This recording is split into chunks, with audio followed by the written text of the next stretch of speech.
Certainly an important time for us to engage in the conversation about the future of employment in our nation. And one of the core responsibilities of the Fed, of course, has to do with unemployment.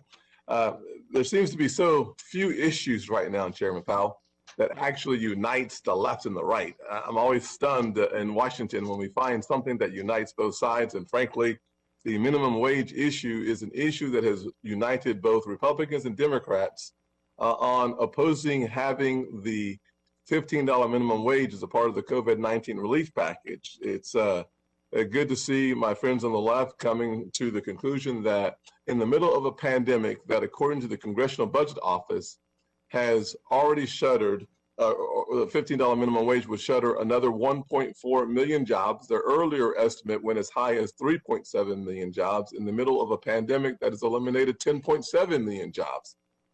This seems to be common sense from my perspective, from the perspective of Democrats and the Congressional Budget Office.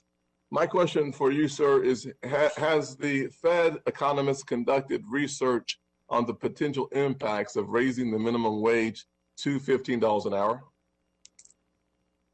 I don't know that we've looked at that question particularly. We have great labor economists who've done a lot of work on the broad area.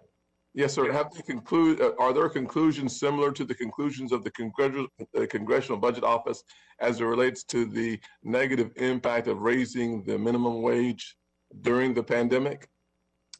Let me say, as I must, that this is a classic issue that the Fed never takes a position on, and I'm not going to take a position on it here today. It's fiscal policy. Most of the research still says that there's some trade-off between job loss and those whose wages go up. But actually the sort of unanimity of that finding of 30 or 40 years ago is no longer in place. There's a much more nuanced understanding of it. But in any case, it's just an issue where we don't play a role or express a view. But I can share with you the research that we've done. Be happy to do that. That would be that our staff has done. That would be very important, especially as you think of the Fed's responsibility as it relates to providing a sustainable economy that includes keeping unemployment as low as possible. The fact that the Fed isn't taking a position on an increase of the minimum wage that is obviously, according to the Congressional Budget Office, going to eliminate the minimum of 1.4 million jobs, I think is an important engagement from the Fed on that issue. I'll ask you a different question as it relates to the COVID relief package of $1.9 trillion. It seems to me that over the last fiscal year, we spent right around $6.5 trillion addressing the pandemic. My question for you is, as we see another $1.9 trillion on top of the 6.5 that we've already spent, what is the impact on the issue of rising inflation in excess of the Fed's longer run objective of 2%? So, of course, as I said at the beginning, I'm not going to comment today on the proposal that you mentioned, the fiscal package that you mentioned at all. Not our role. I will say on inflation, there perhaps once was a strong connection between budget deficits and inflation. There really hasn't been lately. That doesn't mean it won't return. But again, my expectation will be that inflation will probably be a bit volatile over the next year or so, due in a significant amount to particular things to do with the pandemic.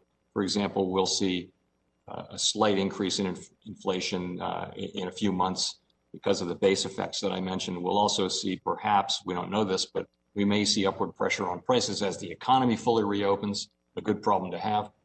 I don't think that those effects should either be large or persistent. And the real reason for that is that we've had decades of well-anchored inflation expectations, meaning that we've had a very volatile economy for the last 15 years. And inflation has just kind of done what it was going to do. It didn't go up. Thank you very much, sir. I appreciate your answer. The fact that you're unwilling and unable to answer the questions as it relates to the minimum wage, and certainly you don't want to get into the politics of the $1.9 trillion package. I don't blame you. If I were you, I wouldn't want to get into the politics of it at all, frankly. And I certainly understand your reticence to do so. I'll use my few seconds here to simply say that Congressional Budget Office, some Democrats, all Republicans, all agree that raising the minimum wage is a way to destroy jobs in an economy that is looking forward to a fragile recovery. Thank you, Chair Brown.